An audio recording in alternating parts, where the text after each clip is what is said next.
Mas hoje, por acaso, como a gente está batendo papo, você está no banco do carona aqui, então a gente vai responder até as coisas mais simples, sem nenhum problema, sem nenhum tipo de dificuldade.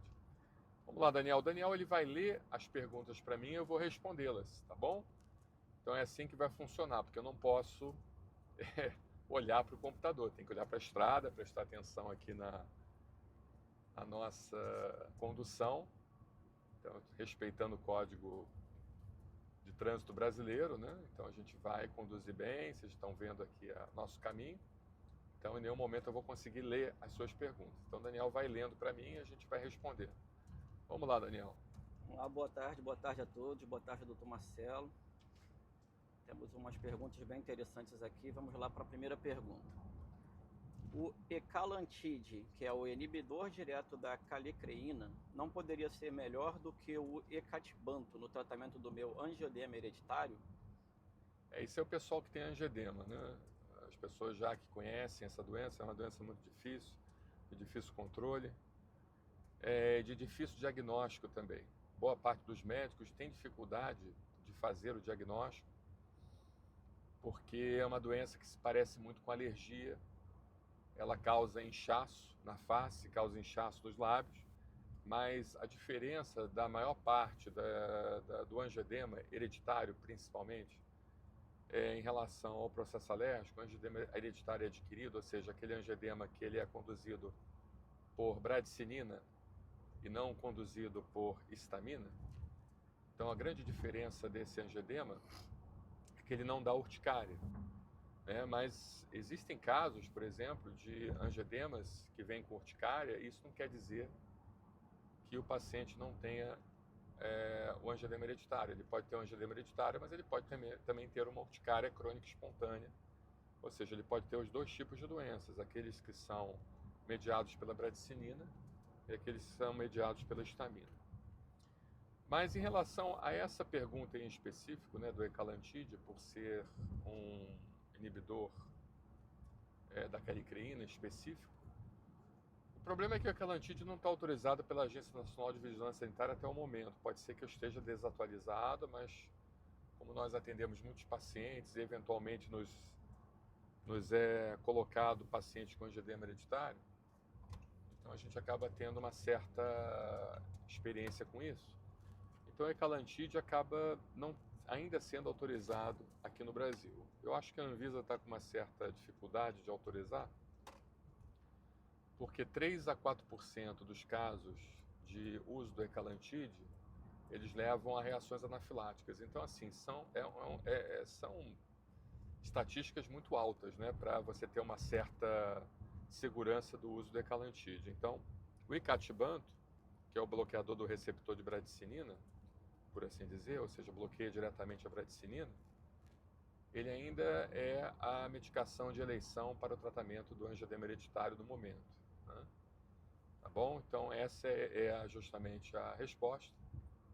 Então vamos aguardar, vamos ver se eles conseguem modificar alguma coisa na molécula. A indústria farmacêutica está desenvolvendo esse tratamento para que o paciente, então, ele consiga utilizar o ecalantide. Parece que o ecalantide tem uma eficácia maior, mas como, por assim dizer, leva 3 a 4% de risco de anafilaxia, acaba que a Agência Nacional de Vigilância Sanitária, muito bem e muito certamente, está estudando ainda a possibilidade de autorizar esse medicamento com determinadas ressalvas, né? Ou seja, ressalvas talvez de ser feito somente a nível hospitalar, com monitorização, ter toda uma infraestrutura para retirar o paciente da crise, caso ele tenha, por assim dizer, uma crise de angedema hereditário.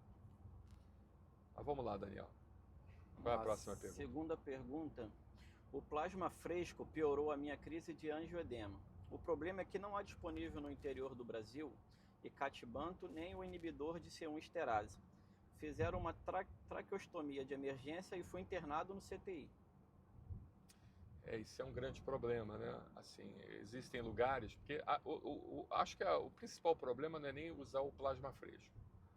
O principal problema é você tentar fazer o diagnóstico correto, né? Porque o que acontece?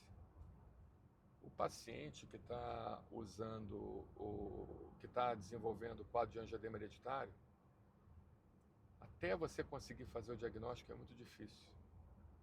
Como eu havia falado, poucos médicos são treinados, é até importante a gente gravar esses vídeos, né, para que os médicos eles possam entender o que é um angioedema hereditário. Então, os médicos, quando recebem um paciente com angioedema no hospital, eles acabam fazendo tudo relativo a uma reação alérgica grave, uma anafilaxia. Então, eles fazem adrenalina, né? Eles fazem corticoide, eles fazem bloqueadores antihistamínicos, como o Fenergan, e vocês que acompanham o canal sabem que o Fenergan é uma medicação que ela deve ser evitada, porque ela pode dar fotorreação, ou seja, você faz o Fenergan, que é a prometazina, e essa prometazina, ela dá uma melhorada em alguns quadros de reações alérgicas, não ligadas ao angioedema hereditário, mas dá uma melhorada em alguns quadros de reações alérgicas, quadros de reação de hipersensibilidade imediata, alérgica, reação anafilática muitas das vezes. Só que o paciente sai do consultório, da unidade de emergência, pega sol e começa a ficar se coçando todo e pode até piorar do quadro por causa dessa reação de fotossensibilidade, onde o Fenergan ele é transformado pelos raios ultravioletas em outra substância. Essa outra substância, por sua vez, leva a uma reação de hipersensibilidade. Então, o médico ele faz a hidrocortisona, faz a adrenalina, faz o Fenergan, bota no oxigênio, o paciente nada de melhorar e só vai piorando, piorando, piorando, até que leva a um quadro de insuficiência respiratória, porque fecha a glote, em muitas das vezes, né? Eu me lembro que quando eu estava começando a minha vida profissional, no Hospital Central do Exército, eu já tinha uma ideia, né? Porque eu fiz meu curso de alergia e imunologia na Santa Casa da Misericórdia do Rio de Janeiro, que, para que vocês saibam, foi o primeiro curso de imunologia e alergia do Brasil, fundado pelo professor Oliveira Lima. E a nossa formação lá é muito boa, foi muito boa. E eu não tenho que me queixar lá da equipe toda, liderada pelo professor Bandeira, né, professor Luiz Bandeira. Então, eu fazia o curso de especialização e, ao mesmo tempo, dava plantão no Hospital Central do Exército. E eu recebi um paciente com um quadro de angioedema adquirido, que é parecido fisiopatologicamente com angioedema hereditário, parecido, não é igual. Porque o angioedema adquirido, ele consome todo o sistema complemento, incluindo o inibidor de C1 esterase, que vocês que têm angioedema, vocês sabem disso, que o problema grande é o inibidor de C1 esterase. O que faz a diferença na investigação é justamente a dosagem do C1q. Mas esse paciente passou lá e os colegas já fazendo adrenalina, hidrocortisona, aquela coisa toda, né, que a gente já sabe, né? Eu falei, olha, não vai resolver porque isso é um angioedema adquirido. E sendo um angioedema adquirido, é por bradicinina. E a bradicinina não responde à adrenalina, não responde a nada disso. O que precisa ser feito é justamente ou o próprio inibidor de C1 esterase ou o plasma fresco. Mas isso até ser aceito e até ser entendido pelos colegas que estavam de plantão, isso demorou. E nós chegamos ao ponto até de chamar o cirurgião de plantão, já estava pronto para fazer uma traqueostomia na paciente, e a paciente ela tinha uma artrite reumatoide, um lúpus eritematoso sistêmico, e a gente sabe que o lúpus é uma das doenças que leva ao angioedema adquirido com baixa de inibidor de C1 esterase. Graças a Deus não precisou fazer a tracostomia, acredito que os colegas comeram, porque naquela época, pessoal, a internet não era como hoje, as coisas eram muito difíceis, você não tinha smartphone, nada disso. Eu tinha que ir para o computador, abrir o computador, a internet estava saindo da internet de escada, entendeu? Estava entre internet de escada e alguma coisa que eu nem me lembro mais aquela tecnologia, talvez o Daniel saiba. Qual era a tecnologia que era usada junto à internet de escada quando começou, Daniel? Você é jovem, né? Rapaz, não, peguei essa.